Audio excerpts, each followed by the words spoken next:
Hello, my name is Adrianus Hulsbos. I'm the co-founder of Dimarjan.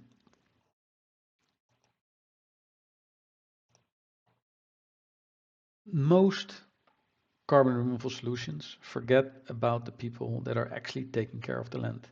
And if you forget about these communities, these projects won't last. And that is why we created Dimarjan. We are at an inflection point. By 2030, going or looking at the corporate net zero commitments, we will require about 1.4 gigatons in carbon removals annually. The demand is huge, but the supply isn't keeping up. Not because there's not enough land or not enough farmers, but there is lack of trusted infrastructure. In Angola alone, we have thousands and thousands of smallholder farmers. They have labor, they have land, they have ecological knowledge, but they're lacking the access to capital, access to buyers, and systems that make their work legible for the global market. Now, Dimarjan exists to bridge that gap. Our value proposition is easy. We use regenerative agroforestry or agriculture, blockchain technology, community impact, and that is scalable climate impact. Now, what that looks like on the ground is that the farmers, they plant both crops and trees at the same time on the same land. The crops are used for the families to eat, but also to sell on the local markets. And the trees are used for carbon offsets as well as fruit production. Now, every plot, every system has multiple outcomes. More importantly is that 20% of these revenues are being reinvested into the communities, and that shows in healthcare, access to healthcare, education, clean water, electricity grids, like really things that people need on the ground. And for us, this is not charity, don't get me wrong. This is to reduce our risk and to increase the permanence of our projects. Since we are here at the House of Trust, we want to emphasize that. So our agroforestry systems are monitored on via satellite and recorded on the blockchain. As long as our trees are growing that are verified by the satellite, our agroforestry NFT trees are producing CO2 tokens. Those CO2 tokens can be used to create the certificate. Now that certificate can then be traced back. So our clients don't need to trust us, they can actually verify us.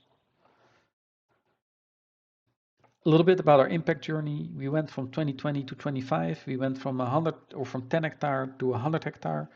So this is in full motion. We have a team on the ground that's operational. We have 25 onboarded smallholder farmers. By 2030, we aim to have 3,000 hectare of land restored, 1 million trees planted, 22,000 tons of CO2 sequestered annually, 24,000 tons of food produced, and over 1,000 smallholder farmers onboarded onto our systems. Now, we finance this through, on the one hand, agroforestry sales, local produce, international produce, and carbon credit sales. So I want to emphasize this. So we have local markets, local food, but we also plant a lot of like citrus fruits for international markets. Since we do agroforestry, this is all biological food, which is in high demand at the higher prices here in Europe. On the other hand, we have carbon credit sales. So we have existing clients in Switzerland through channel distribution. So these are clients that are reselling basically our carbon for us. But we're also having a direct marketing campaign, which will be launched later this month or next month. And the carbon exchanges as well, which is another way of distributing our carbon credit sales. Now, as mentioned, the market is huge. Once worth re-emphasizing that we have existing sales going both on the agro side and the CO2 side. So, and in addition to that, we have 2 new partners which will be signing up with us later.